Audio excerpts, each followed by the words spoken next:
Hi guys.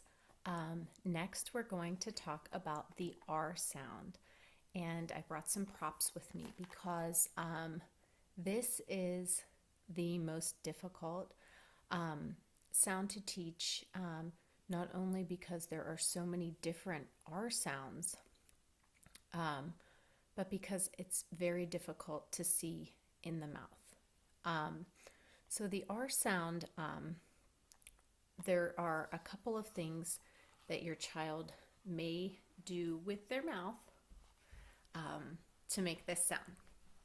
So, when we're talking about the beginning R, what we want is what most children are doing as their error is making it a W sound.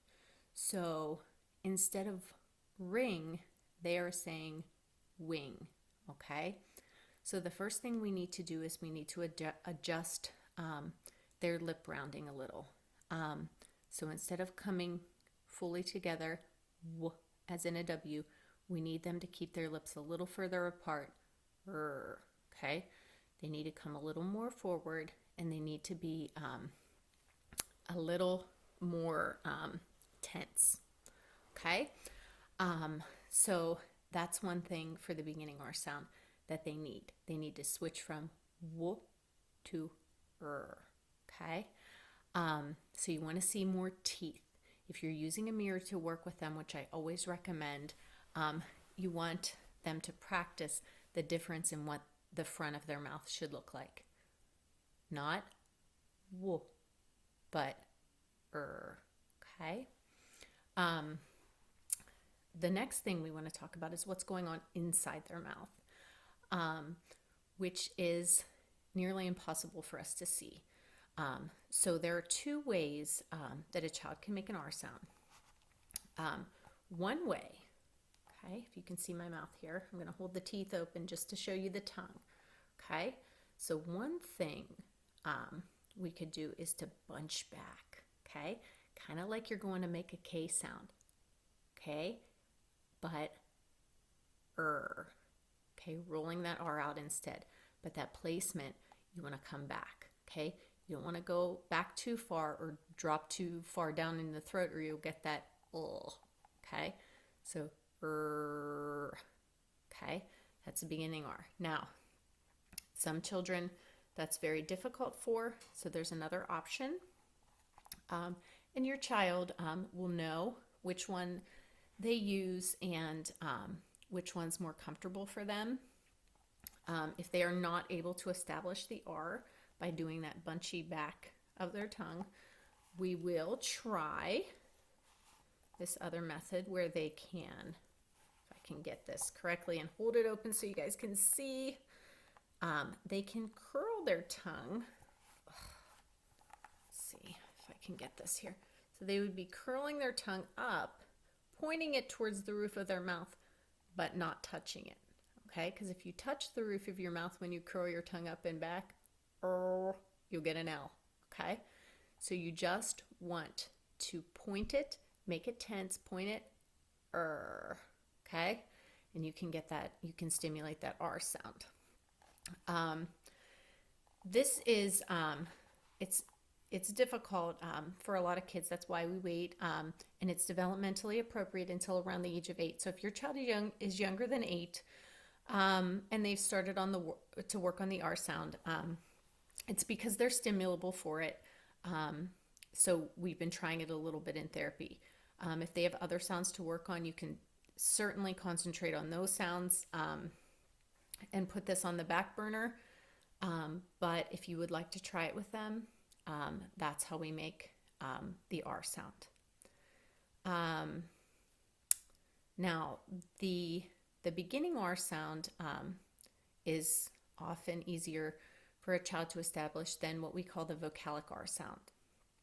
And those vocalic R sounds are when the R comes in the middle or at the end of the word after a vowel sound. When they're learning phonics, they call them the R-controlled vowels. So, like, for example, in the word car, okay? So you have the R sound after that aw vowel sound, okay? You also have the ear sound. So you have when the R is controlled by that E sound. There's also ire and or and and air, okay?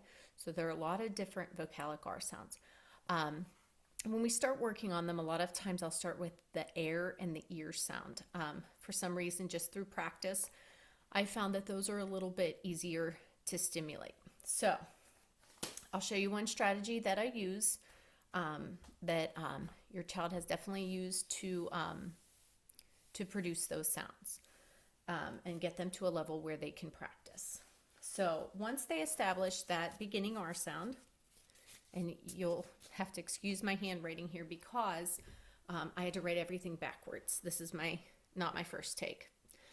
So for example, if your child can say these words, so we have rest, ring, race, up, and row, okay? If your child can say those words, they can try to use them to shape the vocalic R sounds. So what do I mean by that? Let's start with ring. I like ring. So here, again, excuse the handwriting, very messy trying to write backwards. So when I teach the ear sound, we'll start by making that vowel. You want them to say earring, earring. And then if they can get that, the light bulb might go off and they'll say, it's earring. But we're kind of tricking their tongue to get in that right position for that ear sound. So we say earring, earring. And then we take off the ing and we say ear, ear. And we just keep practicing that until they can get it. So, if your child needs some review, they should be watching this and kind of reviewing with me, trying these sounds. So for the A sound, or for the air sound, I'm sorry, we would start with our long A vowel and say a-ring, a-ring, air, air, air, and keep saying it over and over until you get that air sound, okay? Same thing with aw, r-ring, r-ring, r, and holding out that R, okay? For ire, I-ring, I-ring, ire, ire, okay? And again, this is for a child who's able to make the initial R, but we're working on the vocalic R sounds.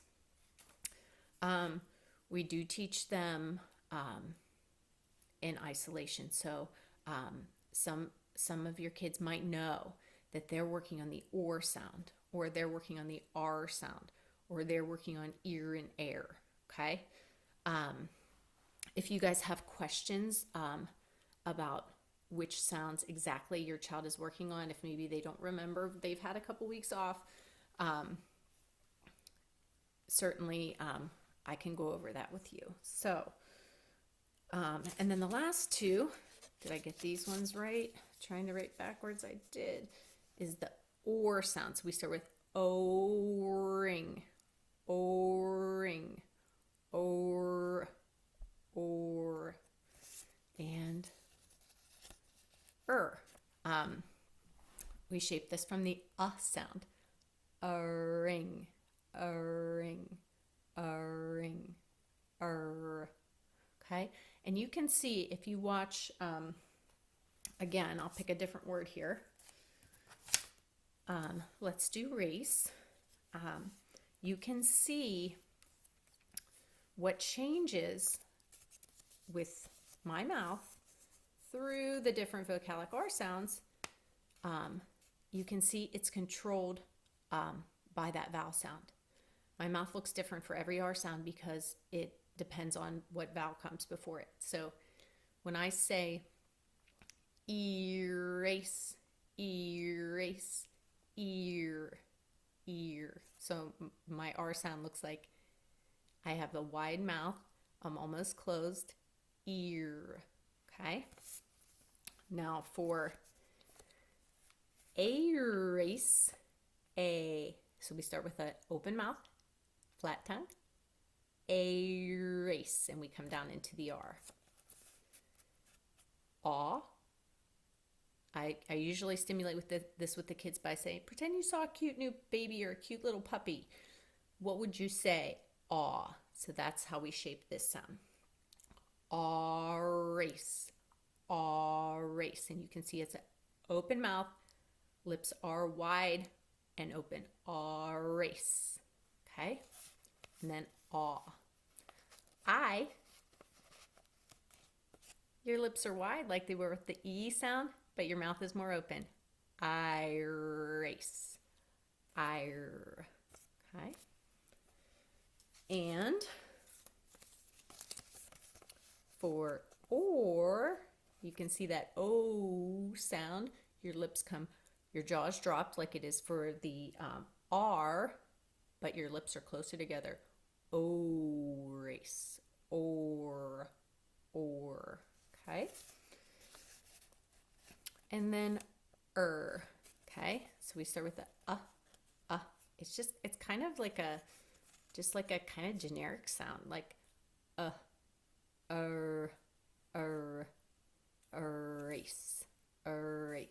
So your mouth is pretty like in a neutral position. I did want to go over the vocalic R sounds and the initial R sounds. Like I said, those ones are more difficult, and if that's something that your child is working on and this is not enough to get them back in the groove, then I'm going to be checking in with you as a parent, but you can also reach out to me through email, goiler@winburschools.org, or through our general school number, 467-4567, and my extension is 141. Okay, so I'll be available during school hours to answer phone calls. I can talk with you. I can talk with your child. We can set up for video chats if we need to work more in depth. This is just a starting point, and it's definitely something that we can build from and work from. But those are the things that they're doing in therapy, and that's a strategy that I use to kind of to review and bring it out for them. Also, if you have any questions about which R sounds is my child working on, I can answer that for you as well. What else did I want to say about the R sound? It is pretty tricky, but there are some activities when you look at the activity list. If your child's working on the OR sound, you'll see there are a couple of things that target just one vocalic R sound. So if your child knows that that's their sound, you want to gravitate towards those activities. That's all I have for now, I think, with the R sound. Good luck. And like I said, I will be in touch, and we will be working together on this, and work hard, guys. We'll talk soon. Thanks.